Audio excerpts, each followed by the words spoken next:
Judge Mercan saves Stormy Daniels from an embarrassing subpoena. We remember that Stormy released a documentary on Peacock, which is very appropriate for her. And in that documentary, she has a lot to say about Trump. In fact, it's kind of the story of her life, and nobody really knew anything about her life until she made these allegations against Trump. And now she is trying to capture money on the back of this story and timed the release of this documentary to coincide with the start of the Trump trial. Now, Trump has an interest in understanding what went into the making of this. What got cut out from the film? Did anybody question her? Did anybody challenge her when she said, Trump said this to me or whatever? Was there any other footage of someone saying, oh, that's not how I remember it? Were there creative directors who were involved who helped to facilitate the fantasy land in Stormy's mind? What was cut out of the film that we'd like to look at to see if there's maybe anything that might be exculpatory to Trump? Okay, a lot of materials. Given the fact that this whole case is evidently about a false business record related to an affair for a non-disclosure agreement,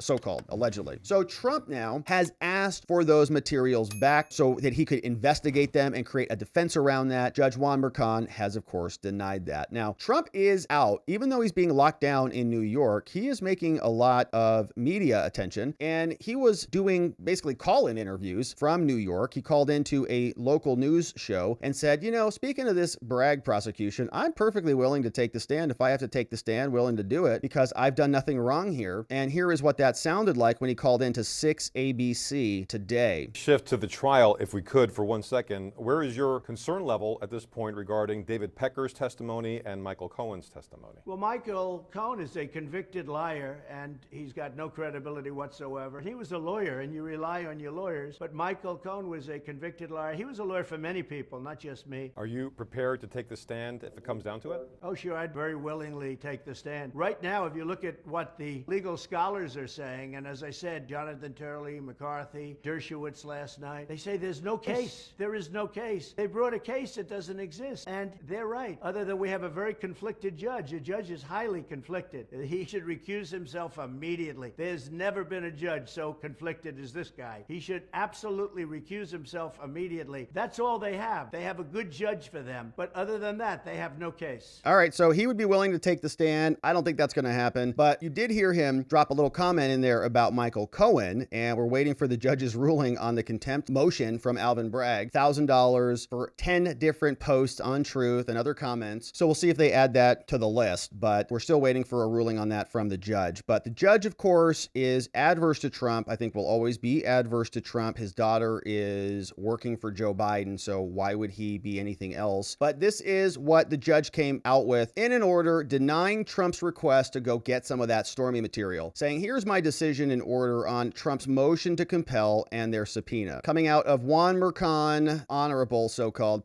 judge from New York. He says, on April 4th, Trump was arraigned 34 fake charges. On March 18th of this year, Stormy, Trump got a subpoena for her to get the documentary footage. Now, the subpoena also sought material for communications between Cohen, McDougal, E. Jean Carroll, Jessica Leeds, Natasha Stoynoff, right? Because if Stormy Daniels is doing this like Spice Girls documentary extravaganza, this like road trip with the gals, yeah, Trump, if they're all going to go have their little conversations together and like get a party bus, then Trump should be able to see materials about that. If they're having communications and emails and doing this little cheerleader rally thing, then we should be able to see what's inside. So Trump asked for all of those materials. Now, finally, the subpoena also sought all documents relating to the communications from the Southern District of New York. The reason the judge is doing this, he's going to say, you guys were asking for too much. This is a fishing expedition. Get out of here. So he's going to say on April 8th, Trump filed a pre-motion letter saying we want to file a motion to compel because we got a subpoena. Stormy Daniels was not complying with the subpoena. So he wanted them to compel the compliance with the valid subpoena. And so Clark Brewster, attorney for Daniels, opposed Trump's motion and moved to quash the subpoena. Says he doesn't need all that. Trump filed the motion to compel. The people filed the motion in opposition, and here we are. Judge Mercan, so-called honorable, denies Trump's motion to force Stormy Daniels to give over the material and instead grants Stormy's request to quash, saying the law says that any party may be issued a subpoena and that there's a bunch of rules, right? Here's all the law. He says subpoenas are returnable to the court. Court of Appeals has said that a subpoena is properly quashed when so and so and so, bunch of law happens. And when I decide a motion to quash, here's what I have to look at. And so thus this court must determine, among other things, whether whether the subpoena seeks the right information. What kind of information? Only used for impeachment of general credibility, biases, prejudices, ulterior motives, and so on. But here it is. We cannot have a simple fishing expedition. Yeah. So Trump's first request is just too broad. Look, it wants everything. It mirrors the same thing that they sent to NBC, which he said, no, you don't get access to NBC's work product. Who do you think you are? What do you think? You're like the government? They can get whatever they want. He wanted tons of information. Okay, all of this was in the subpoena. Stormy, Bragg, Steinglass, Colangelo. That'd be a good one. He says this request is overbroad. You don't get a subpoena for that. It seeks general discovery, so no, you don't get it. Now, Trump also seeks for the time period between April 2023 to present all documents related to communications about the following. Michael Cohen, so from Stormy. Did you talk to Cohen, Stormy? Did you talk to Karen McDougal? Did you talk to E. Jean Carroll, Jessica Leeds, or Natasha Stoyov? He's, no. You don't get to know who she talked about. Who, this is a co-witness. This is another so-called victim, and these are other witnesses. It's general discovery, and so you don't need to know, which is insane because obviously you'd want to impeach Stormy Daniels with that. So Karen McDougal testifies. Did you talk to Stormy Daniels? No, I never did. Well, we have Stormy's phone records, and we showed that you did, so we're impeaching you with that because you're a liar, whatever. So the defendant third seeks for the time period between April 2018 to present another all documents related to the communications with the U.S. Attorney's Office for New York. Again, it's overbroad. So the judge says for the foregoing reasons, Trump's motion to compel is denied, and Bragg's and Daniels' motions to quash are granted. So ordered by Judge Juan Merchan. So exactly what you'd expect. Protecting Stormy Daniels, right? Not allowing Trump to pierce and see behind the veil of these conspirators, right? And how they were colluding to create this story. Just says it's overbroad. Not even a lot of analysis on that. Just, I have the right to make it narrowly tailored and it's overbroad. Same thing he did with the immunity problem, right? He's finding technicalities to get rid of these. The immunity question was dismissed on timeliness, even though there's law that says that immunity can be brought up at any time because immunity protects you from the process, not specific parts of the process, the entire process. That's what being immune is. So, okay, this is what Judge Juan Merchan did, as we suspected, creating an order, creating a ruling to support their case against Trump to protect witnesses. This was a former prime minister from Japan, last name Aso, who came in to Trump Tower. We know that one of the tactics of the left and the Democrats who are organizing and orchestrating all of these prosecutions is to keep Trump off the campaign trail, keep him bogged down, locked down in one particular location. Wednesdays are days off, so trial's not in session, so he can travel about, but he still doesn't have a lot of days to string together rallies and other events. So what if people come to him? What if Trump Tower diplomacy that we saw in 2016 comes back? This is what it might look like and is happening now. As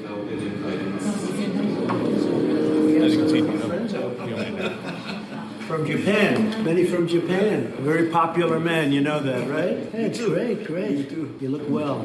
yes, how are you? We'll go up, have a little talk. Any questions or anything? What do you think about the significance of Mr. Aso coming all over to pay a visit to you at this time around? Well, he's a highly respected man in Japan and beyond, and somebody that I've liked and I've known through our very dear friend, right, Shinzo. We love Shinzo. Yes. And who was a great man, by the way. He was a great, great man. But we got to know each other, we like each other, and we'll be talking about Japan and the United States right now, and lots of other things also. But highly respected. It's a great honor to have him. What is your message to the Japanese people? To the people of Japan, it's a great country. You're doing very well. Shinzo was a great friend of mine. He was truly a great man and somebody that we all respected and we really loved. And I miss him greatly. But we really admire the people of Japan. Thank you, everybody. Any plans for tomorrow? Well, we have a lot of different things, but what's going on with the colleges and where they're closing Columbia now, I mean, it's just crazy. It is pretty Columbia crazy out there. should gain a little strength, a little courage, and keep their school open. It's crazy because that means the other side wins. When you start closing down colleges and universities, that means the other side. In Japan, they don't know about that. They don't close. They keep it open, they make it work. And the people running Columbia have made a grave mistake. Thank you very much, everybody. Thank you. Thank you. All right, so he's being locked down under judicial order order. You don't dare miss a day of court. Otherwise, there'll be a warrant issued for your arrest. And so he's just having people come hang out with him. Interesting. Now, Alina Habba is in the house, and she is going to be explaining to us what's happening with these judges and how they orchestrate little,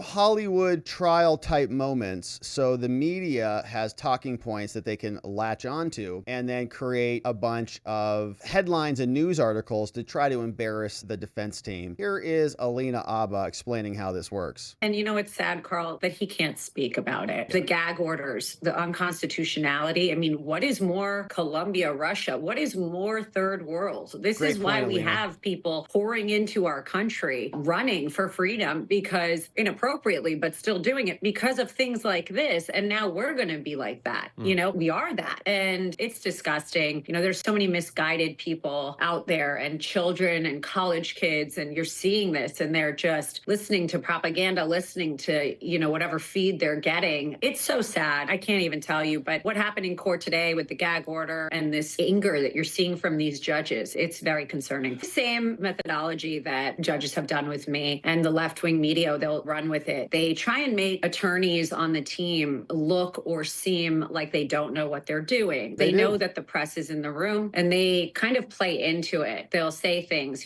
I'll speak to my experience, for the lawyers out there that'll understand. I was putting in something in evidence and it was impeachment evidence. It wasn't introducing something blindly. And the judge was making comments that would make the press believe that I didn't know what I was doing, saying, you need to read the evidence rules. And I was looking at him and I remember thinking, you're doing this on purpose. You're doing this in front of a jury. You're doing this in front of the press. And the jury is impressionable. To them, the judge runs the court. So they do this intentionally today with Mr. Blanche to say to Todd something like you're losing credibility because there's no case law on a president being gagged and his First Amendment rights being taken away. Well, let me tell you why there's no precedent on that. There's no precedent on that because it's never happened before. So they're asking us to back up things that you can't because it's never happened in this country. If you want to get precedent, maybe we need to look in Mexico or somewhere else where this would happen. But it doesn't happen in this country. And I think it's intentional. I know it is. They do it. They've done it to me. And they try and berate and ridicule the attorneys. And it's really pathetic. And it's the same pattern that we saw in Jay Bratt's presentations to the grand jury, right? Get up there. Tim Parlatore takes the stand. He says, I'm invoking attorney-client privilege. I can't answer your questions, obviously. Oh, you can't give these grand jurors information. So you're a part of a conspiracy to cover all of this up. Isn't that fun? Right? So it's the same pattern. And the judges and the courts just let it happen. So, of course, in New York, not a big deal. Judge Merchan is the one leading the charge on that. You go back over to D.C., you think Judge Boasberg there in D.C. was allowing the government to get away with that? Of course he was. So Alina Habba delivering a lot of intelligence as usual. And of course, we're going to be here continuing to cover this. So we're back in trial starting tomorrow, and we'll look forward to seeing you join us as we go through the X scripts and see what happens when we're back in session. Thanks for subscribing and for liking this video. We're grateful to have you join us. Thanks for inviting someone you know or love to come check out our channel, for sharing a short or a video with them so that they can see what's going on behind the scenes here. Grateful for you being here. And we also have watchingthewatchers.locals.com, which is our members only community where we do live streams in the morning and shows on Saturday. We'd love to have you join us. We'll see you there and back here on the next one.